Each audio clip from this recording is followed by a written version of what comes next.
الحمد لله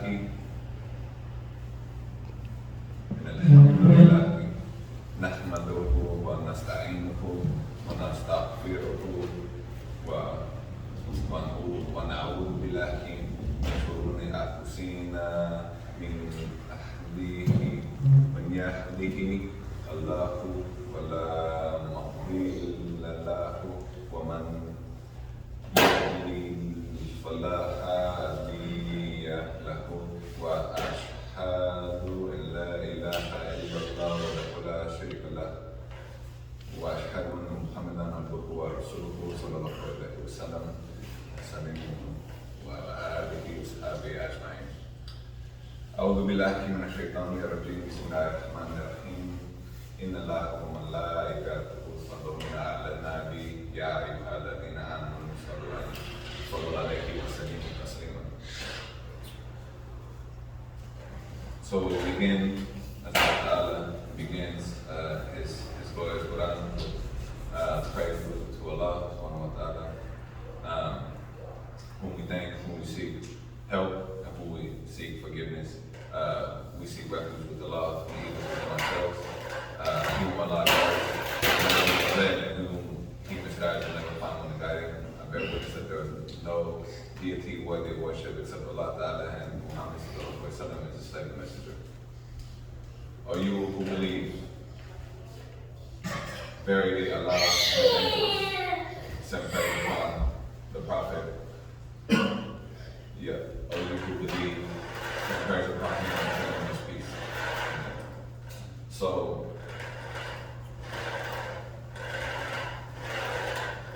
the basis, which I feel like a lot of us in the West, and speaking for myself foremost, which kind of led to the relevance of what I'm talking about today, is the balance and the understanding of sabr and shukr. Sabr being patience, it's translated a lot of times like patient perseverance, but all in all, the general simplistic kind of translation is patience, sabr and shukr, which is gratitude. And to be brief, I think a beautiful example of sabr and shukr is actually a tafsir of Surah Al-Kawthar, right, which is the Surah 109 in Quran. Allah Ta'ala said, "A'udhu billahi minash shaitanir rajim. Bismillahir rahmanir rahim. Inna a'tainaka al-kawthar fasalli li rabbika wanhar. Inna shani'aka al-abtar." So the first ayah is Inna a'tainaka al-kawthar, right? Verily we have granted you al-kawthar, right, which is it's a special river given to the Prophet ﷺ, which is the river in Jannah that bi'idhnillah, inshallah ta'ala, we all get to drink from, right? The river which connects is from Jannah, but it connects and we will see it in the barzakh, inshallah ta'ala. If we have our rendezvous with the Prophet ﷺ, we'll drink from his drink from the fountain of Kawthar, and never be, the description is we'll never get thirsty again, right? Never experience thirst again. And so sabr and shukr comes in kind of in play with this surah because based on the tafsir, right, versus the circumstances of the revelation, right? This surah was revealed. It was a Meccan surah, which means it was revealed in the time for Hijrah. And this surah was revealed at the very day, right after Al-Qasim, right when the Prophet his son had passed, and when his son had died, it's very extensive, the tafsir, kind of the circumstances of revelation, but just to give you a background story of what actually was transpiring at the moment when they were at the house of the Prophet and they were going through it, and they were going through the motion, right? His son had just passed.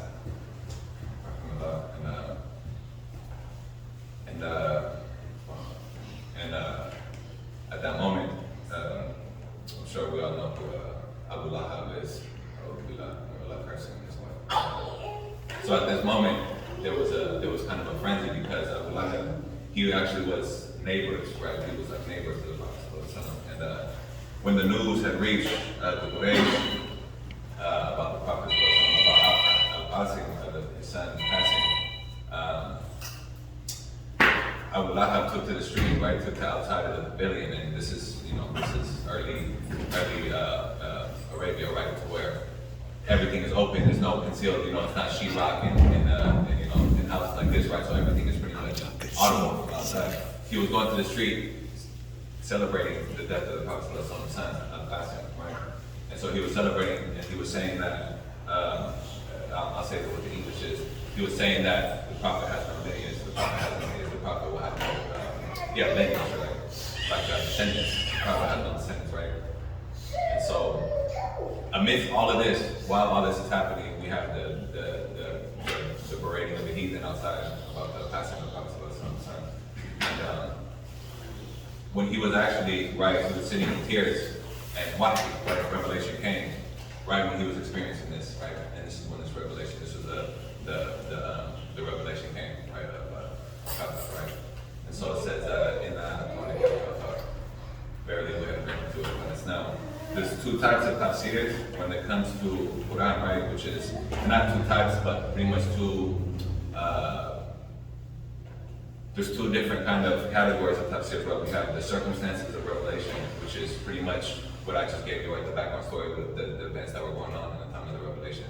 But then there's also the actual, and which is actually held, to my understanding, and to the share that I had conversations about this a couple times. The heavier kind of important tafsir is actually the tafsir based on the grammatical context and the language of the Arabic, right? Because it says all throughout the Quran, we have revealed this in Quran and Arabic will be, right, like the clear Arabic tongue. And one of the main reasons for that is because one of the best ways, there's actually a poem, I think it's a 1,000-line poem, I forgot who the author is, it's skipping my mind at this moment. But it's actually what a lot of the scholars of the language of Arabic, they actually use this to base this when they have, and pretty much trying to understand the language, because the language of the Quran isn't like, conversational Arabic that they have in Arabic countries, right? The Arabic Quran pretty much ended and stopped being used as a reference point after about 100 years, after Hajj, rather, or either that or 100 years after the death of the Prophet, the passing of the Prophet. So it's just in this time period where they kind of base everything off of to get this legal ruling, to get these understandings of what the actual Arabic means, right? Because this is when Arabic was still in its totality, in its purity. So the first ayah was pretty much what it says is we have granted you the al-Kafir, right? And like that, the specification of what it is, because we know what al-Kafir is, but then also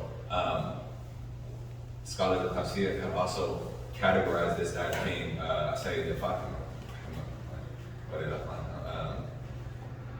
They have grabbed because to this day, chronologized, listed, the Prophet ﷺ has the largest and most documented lineage of any human being in history, right?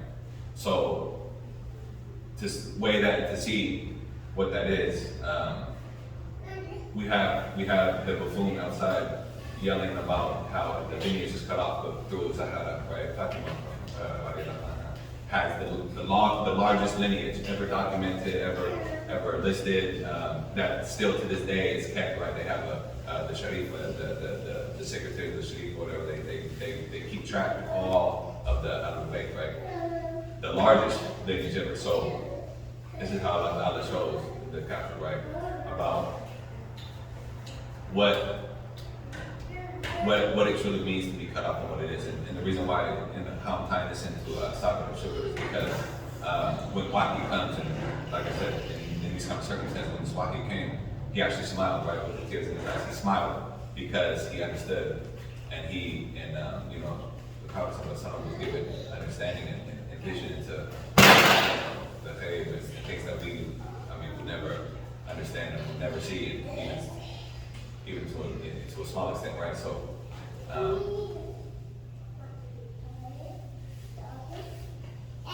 it's like, it's a constant reminder of although our tangible reality in the circumstances of what you're going through might be overwhelming. And I mean, you know,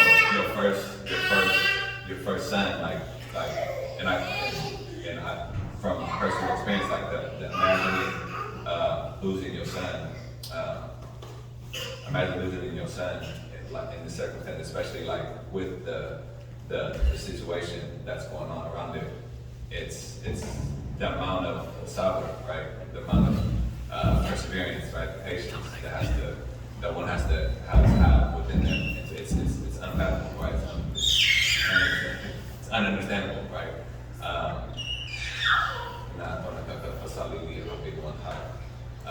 So turn to your Lord in prayer and sacrifice, and not is actually the sacrifice, like the physical slaughtering, right? Slaughtering of an animal is not right. It's a physical slaughtering. So it's saying that the sacrifice that you have now, right? The sacrifice that is going on now, be patient and turn to prayer and understand the sacrifice.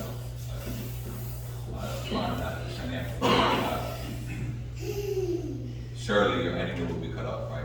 Surely your enemy will be cut off, right? Cut off from hope. Sometimes they put in, some cut off from lineage. But really what it is that it was actually a common place of the Quraysh, right? To go and pretty much talk about, I mean, you know about the protest, right? The protest of the protest of the Muslims, right? In the early Revelation, where they actually wouldn't sell to them, and they were pretty much living off of dates. And one of the Sahaba mentioned that their feces looked like deer feces because of how small it was, because of the lack of food, and all of these things, right? So that was one of the things, like they would tell them that he was they would call him an apostate, right?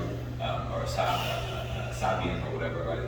And in the Quran, it's a positive thing, right? Because these are the Sabians are listed as like these people that believed in they believed in the oneness of Allah. They didn't give what they wasn't they didn't right up the counterparts around them.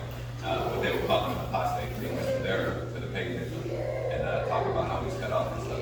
So tying it all back, this is an answer to what it is. And like I said, the physical, tangible reality is the length and the depth of the lineage of the Prophet being the largest in history, but also the largest in recorded history, right?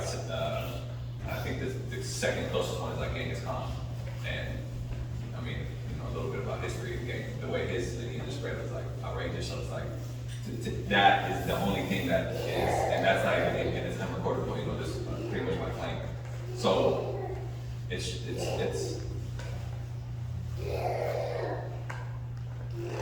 showing you, like, it's just a real brief and a real kind of concise example of hard times, struggles and kind of tribulation that we all are going to face. Obviously not to that extent. We love and Allah protect us and family. But what I'm saying is, Allah says those who love the most, the hardest test. Like, nobody was tested more than the Prophet. So this is just an example of going through hardship, but then understanding the promise that Allah has, the promise that's given and through the lips of the tongue of the Prophet about the fruits of our labor, right? The fruits of our ibadah, right? The fruits of our hasanat, and perseverance through even the strongest test, because what we're promised and what we're given is what no eye has seen, what no ear has heard, and what no tongue has tasted. So I see refuge for myself.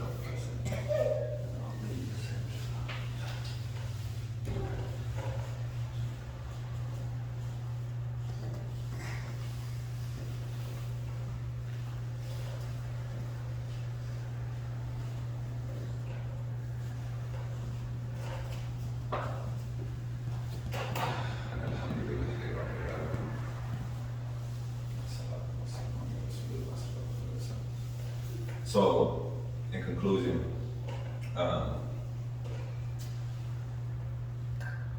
it's about the long game, right? It's like most things, right? A lot of shakes, man, a lot of chess players, and a long-term goal the attainable goal, we got a blueprint on how to go and how to deal with hardship. Because I mean, we have it through the actual hadith of the Prophet, and we have it through that the kitab, Al-Quran, right? Kareem. And I mean, just living life, you see, we understand that the best things, a lot of the times, if we understood that a lot of these lessons that we get, if we knew ahead of time, like, oh, you're going to go through this and go through this and whatever, if we weren't told what we're going to get, we'd be like, nah, I don't want that. I don't want that. I don't want to have to go through that to get that.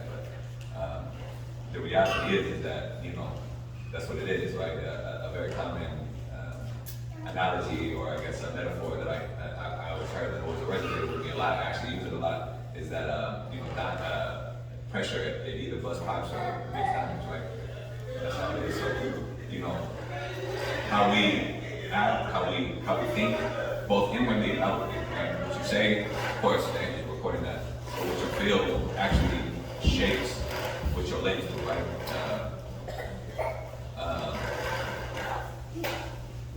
I'm reminded of a saying, and I don't want to quote it and say it's not these because I'm pretty sure it wasn't. It was actually either Sahaba or one of the Tabi'in. But it was about saying that about there's one morsel of flesh that if it is corrupted, then all of the limbs are corrupted, and if it is purified or if it is right, then it's right, and that's the heart, right? So how we deal and how we kind of react to high pressure and hard, just like high intense situations is really what's going to shape, first off, mannerisms and also kind of habits of how we react to, even small things, right? You have a good alhamdulillah is the responsible believer, right? It's the responsible movement, right? So you train yourself through little tests for big tests, right? And to be real brief, a good example is actually the Vallejo, right? Which is when the Prophet had a dream, and he had told his Sahaba when he was in Medina, right? And this actually, let me stand right. So they went and they gathered everybody right to go to Mecca, right to the Hajj. So they go to the valley to try to thwart the forces that are coming in. And so when they get there, they actually go to Hajj, right? They attempt to do Hajj. And so they meet Abu Sufyan and the leaders of Quraysh, and pretty much they go through this kind of dialogue where they're trying to, the Prophet and the Sahaba, they want to make Hajj. The Quraysh are like, it's a lot going on, it's a lot of tensions, all these battles have just happened. So it's kind of this place where you made it to, and there's no wars that are fought in the precincts of Mecca. So they go and they have this pretty much this treaty, right, of 10 years of peace. And when this happened, pretty much all of the Sahaba were just like, were furious because, traveling by foot and camel all this way to the desert to be, you come to Hajj next year. Which actually is the precept for like the Umrah, right? The Umrah is the first Umrah was actually done next year. And then they were allowed to make Hajj, or make Umrah, right? It wasn't Hajj, but they're all, when traveled all this way to be told that, boom, and then the Prophet had signed the treaty, pretty much saying no, there's no war, no allies of yours and no allies of ours will be, there will be no fight even between our allies, the allied clans and towns and stuff, and kind of townships that are with us and with you. There's no conflicts to be had, and then also anybody that leaves Mecca and goes to Medina has to be sent back.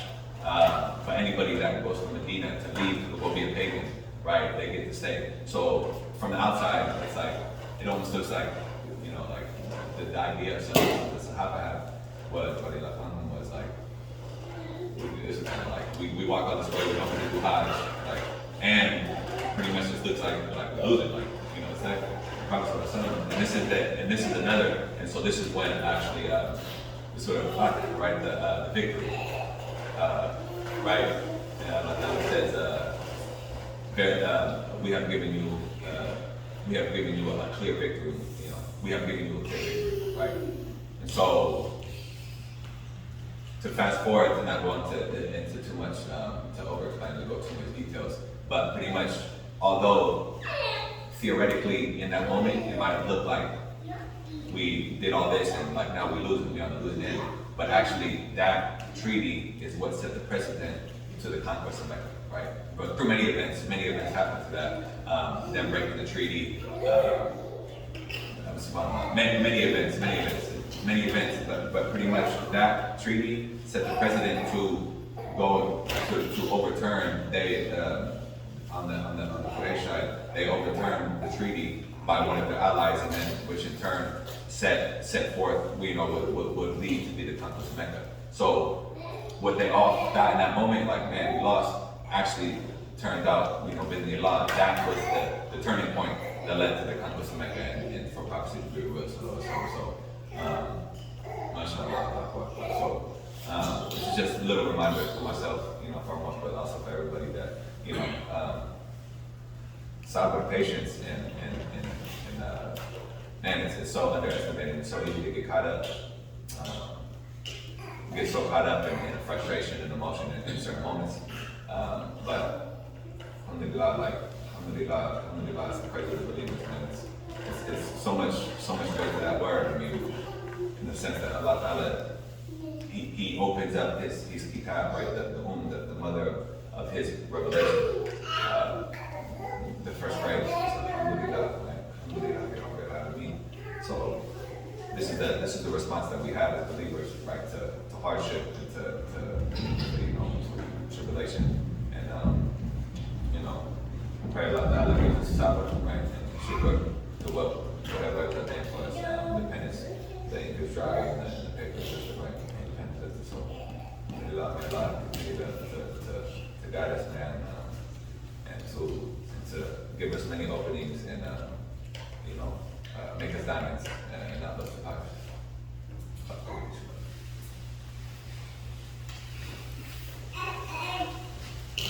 Allahu Akbar, Allahu Akbar.